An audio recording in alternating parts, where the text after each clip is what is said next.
Every day, over 1 billion servings of PepsiCo products are enjoyed in more than 200 countries, leading to $70 billion in yearly net sales.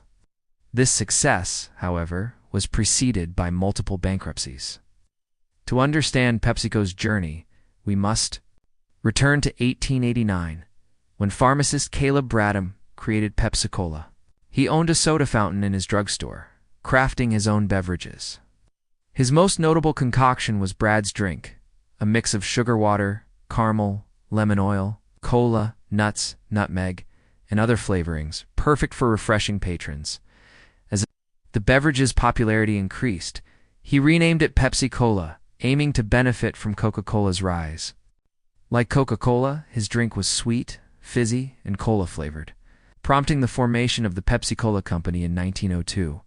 Initially promoted as a digestive remedy, it featured slogans such as exhilarating in AIDS digestion. As Pepsi flourished, their marketing changed, hiring celebrities like race car driver Barney Oldfield, who made the slogan "Drink Pepsi, it will satisfy you" famous. This marketing worked, but after World War I, disaster struck when Bradham's sugar speculation led to bankruptcy. At this point, Coca-Cola had strengthened its hold on the market. Creditors purchased Pepsi's trademarks and assets for $30,000, and Roy Margarell acquired them for $35,000. He attempted to sustain the business by investing and relocating operations to Richmond, Virginia, but the Great Depression caused a second bankruptcy in 1931. In that same year, Charles Guth set out to revive Pepsi, developing an improved formula and new bottling methods. Selling 12-ounce bottles for 5 cents, Pepsi offered twice as much as Coke at the same price, branding itself as twice as much for a nickel.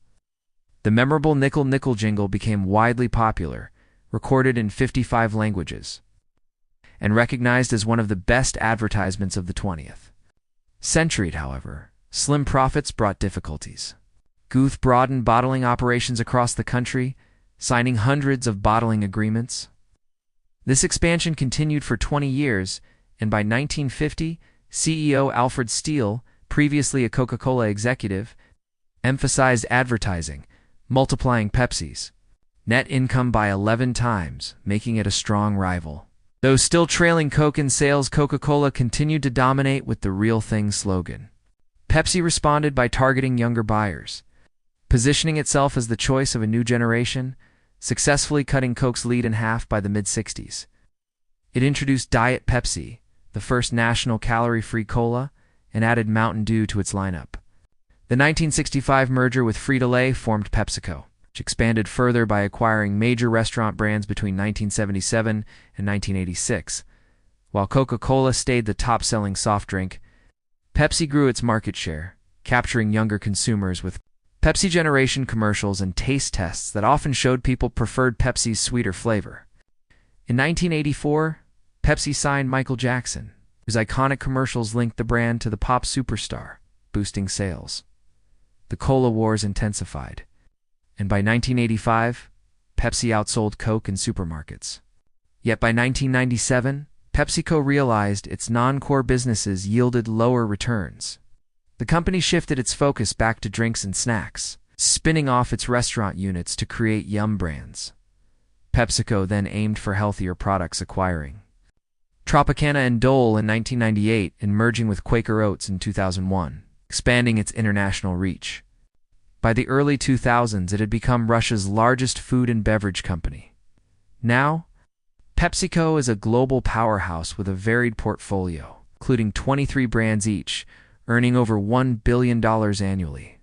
Its achievements stem from a broad range of products, such as Frito-Lay, Gatorade, Pepsi Cola, Mountain Dew, Quaker, Tropicana, and SodaStream. Since 1898, Pepsi Cola has evolved into one of the world's most iconic brands.